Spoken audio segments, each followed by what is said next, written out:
After the New York Rangers were on their first three-game winning streak of this season, they have now fallen to a two-game losing streak as they lost a 2-1 game to the Detroit Red Wings where they conceded a goal very late in that one to fall in regulation. And then the most recent game there, Tuesday night, we saw the Rangers go out there against the Golden Knights in an away game where, of course, the Rangers have had a lot of success, and before that game, only had one regulation loss in away games, but they lose in regulation in that one to the Golden Knights. They're on a two-game losing streak now, and I think a big problem that we have seen for the entire season, but especially as of late, has really, of course, been the offense. This team is not creating nearly enough offense, and overall this season, they have been one of the actual worst offensive teams just at scoring goals in the entire NHL. And when you take a look at this squad, I think that's kind of something that really shouldn't be the case. This team has a lot more talent than I think they've kind of shown so far, but I do think, throughout this season so far, there have definitely been some bright spots and some pretty bad spots as well. I think on the defensive side of things, of course, we have seen this New York Rangers team be quite amazing for the most part there. They've been really good defensively. The goaltending has been quite solid, and especially from Quick has been quite amazing. But I think, of course, offensively, this team has had some major problems and has really struggled at moments to just finish their chances and actually score, because for the most part, they're creating a decent amount of opportunities, but they're not ultimately capitalizing on those chances that they are creating for themselves. So in today's video, we're going to talk about two players that I think just have not been nearly good enough for the standards that they have set for themselves. And of course, the players that they've just been over the past years, I just don't think they're playing nearly good enough hockey for this team right now. And if this Rangers team truly wants to be, a potential kind of playoff team that can go on a bit of a run,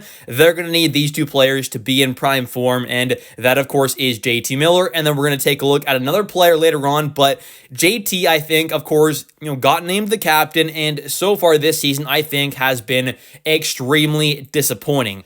And of course, so far this season, the entire team offensively has been quite snake-bitten at moments. They've had their struggles, of course, and, JT Miller is definitely a part of that and is, part of the reason why they're having some struggles there. He's a part of not, producing enough offensively. He's only got 10 points, 4 goals, 6 assists in 21 games played. But I think a more concerning part about what we're seeing from JT right now is the fact that he has just not looked engaged at all in the game right now. He's giving little to no effort at moments. He's not playing nearly good enough defensively or even close to kind of normally what he's doing defensively. Like, this is the player that, yes, I expect to be around a point per game offensively. He should be producing at an 80 to 90 point kind of pace there. That's what I expect out of a guy like JT Miller. But really, you take a look at that kind of second goal there that the Vegas Golden Knights scored to go up 2-0 in that game Tuesday night.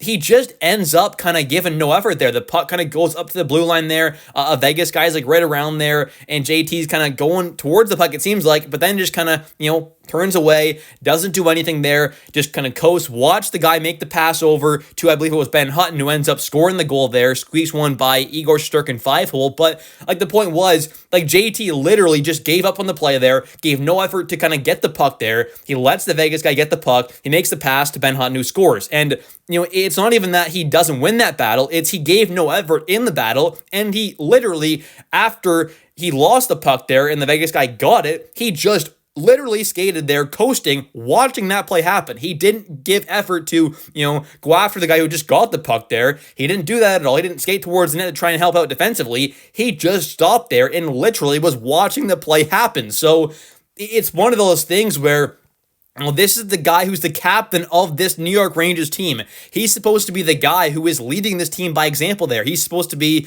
a guy who someone like Will Cooley, his line mate right now, can look up to and, try and replicate some of, JT's game into his, because I think they have some similarities, of course. They got some good size there. They're both physical forwards. They have some good offensive talent, can play good two-way games, of course. Cooley is more of a winger, and JT can play center and wing. But the point is, this is the captain of this team. This is a guy who's supposed to be leading by example. And if you have players that are going to follow what he's doing right now, we're going to have some major problems, because this guy is just not locked in at all right now. And I don't know, maybe he's still dealing with a bit of an injury there and he's not 100%, because of course he did miss time in training camp and preseason, but man, this is a guy who's making a lot of money. He's the captain of this team, and that's the big thing. He's not just, an assistant captain even, or just not wearing a letter at all. He's supposed to be the leader of this team. He's supposed to be the guy that players are looking up to, that are going to for advice, some of the young guys maybe, and, he's supposed to lead this team. He's supposed to be the captain of this squad, and he's just not doing a good enough job at that. I mean, you can't have your captain coasting around out there, just doing nothing and giving no effort in the defensive zone that directly led to a goal there. I mean, that was a 2-0 goal in the game. That's a big change in the game there, going down 2-0 instead of staying down 1-0. So I really do hope JT is either going to get back to fully healthy or is just going to figure things out, because he needs to give a whole lot more effort and he needs to play a whole lot better if this team wants to have a chance at, going on a bit of a run if they can somehow make the playoffs there, because it's no guarantee they're going to make playoffs. It's going to be a tough race. There's a lot of teams kind of in the mix, but this is definitely a guy who the Rangers need to kind of figure things out there, because the offense has been a big problem, which I think he's been a part of. They're not scoring enough, but his overall impact on this team has just been terrible compared to what he really should be doing for this team currently.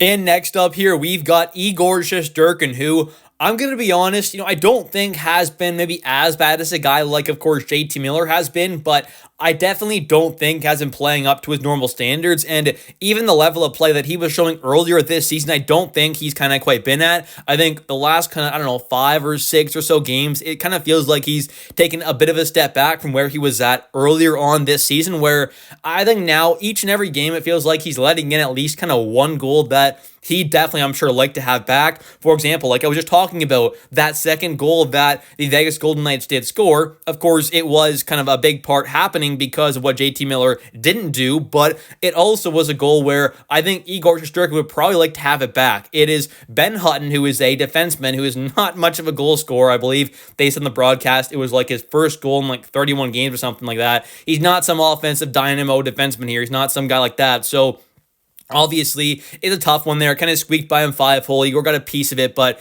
it just kind of snuck by there, goes in the back of the net, and that's definitely a one that I'm sure Igor would 100% like to have back. It seemed like he kind of was shocked they went through somehow, so I just kind of feel like each and every game we're seeing at least kind of one goal going on Igor that it definitely is one that he should have, and I'm sure he'd like to have, so I think that's where it's not like he's playing completely terrible. He's still making a bunch of great stops. He's still up there in some of the advanced stats that we'll take a look at in a second, but I just feel like there's at least 1 or 2 goals per game that it just feel like he should probably have, and he'll definitely like to have back, and that's kind of the difference in some of these games where you don't allow that goal to go down 2-0, that Ben Hutton scored there in the Golden Knights game, and you're only down 1-0 at that moment.